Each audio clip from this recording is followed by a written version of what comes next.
আচ্ছা বন্ধুরা, এরম টেস্টি লোভনীয় পিৎজা যদি তোমার বাচ্চাদের 10 থেকে 12 মিনিটের মধ্যে বানিয়ে দাও আর তারা যদি আঙুল চেটে পুটে খেয়ে নেয় তাহলে কেমন মজা হয় বলো তো। চলো আজকের এই সুন্দর হেলদি পিৎজা রেসিপিটা তোমাদের সঙ্গে শেয়ার করছি। তো তার জন্য আমি নিয়ে নিয়েছি 1 কাপ পরিমাণ সুজি আর হাফ কাপ পরিমাণ আমি নিয়ে নিলাম ময়দা আর পরিমাণ মতো নুন দিয়ে নিলাম। আর আমি কিছু ভেজিটেবল কেটে রেখেছি, তার মধ্যে রয়েছে পেঁয়াজ, গাজর, ক্যাপসিকাম আর একটু কাঁচা লঙ্কা কুচি। এইগুলো দিয়েই কিন্তু আমি এই পিৎজাটা বানাবো। আর এর মধ্যে দিয়ে দেবো পরিমাণ মতো, মানে 2 চামচ মতো আমি টক দই দিয়ে নিয়েছি।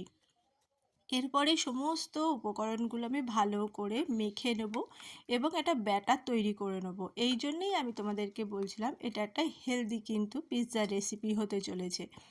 তো পরিমাণ মতো জল দিতে হবে, দিয়ে একটা ব্যাটার আমি বানিয়ে নিচ্ছি।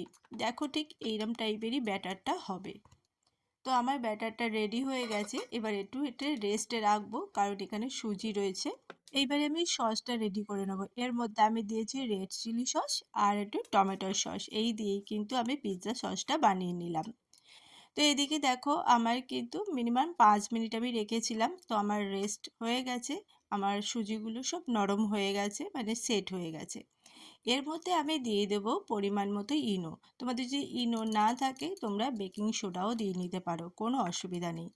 তো আমি ইনো ভালো করে মিক্সড করে নিয়েই কিন্তু এইবারে আমি 2 রকম তোমাদেরকে রেসিপি দেখাবো।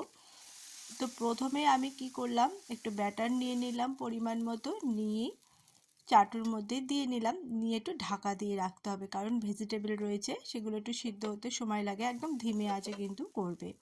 একটু উল্টে পাল্টে আমি ভেজে নিলাম।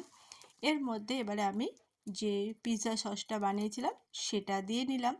নিয়ে যারা ধরো চিজ খেতে চায় না তাদের চিজ ছাড়াই বানিয়ে দিতে পারে, মানে যারা একদম হেলদি খায় আর কি, বয়স্ক মানুষরা যারা চিজ খেতে পারে না বা চিজ দেওয়া উচিত নয় তাদেরকে তোমরা কিন্তু এইভাবেই দিয়ে নিতে পারো। এটাও কিন্তু খেতে দুর্ধর্ষ লাগে।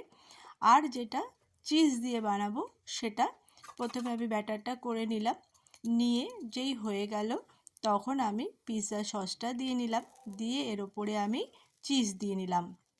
তো আমি এর ওপরে কিছুই দিইনি, তোমরা কিন্তু এখানে চাইলে কিন্তু সিদ্ধ ডিম গ্রেট করে দিতে পারো, সেটাও কিন্তু খুব ভালো হবে। তো আমি দিইনি। তো আমি এবার ঢাকা দিয়ে রেখে দিলাম। তো মোটামুটি 2-3 মিনিট রাখার পরে একটু ধিমে আঁচে রাখতে হবে। তো দেখো চিজ কিন্তু আমার গলা শুরু করে দিয়েছে। আমার কিন্তু পিৎজা কিন্তু রেডি। এবারে সার্ভ করবার পালা। তো আমি প্লেটে ঢেলে নিলাম। তো কেমন লাগলো আমার এই রেসিপিটা অবশ্যই জানিও বন্ধুরা।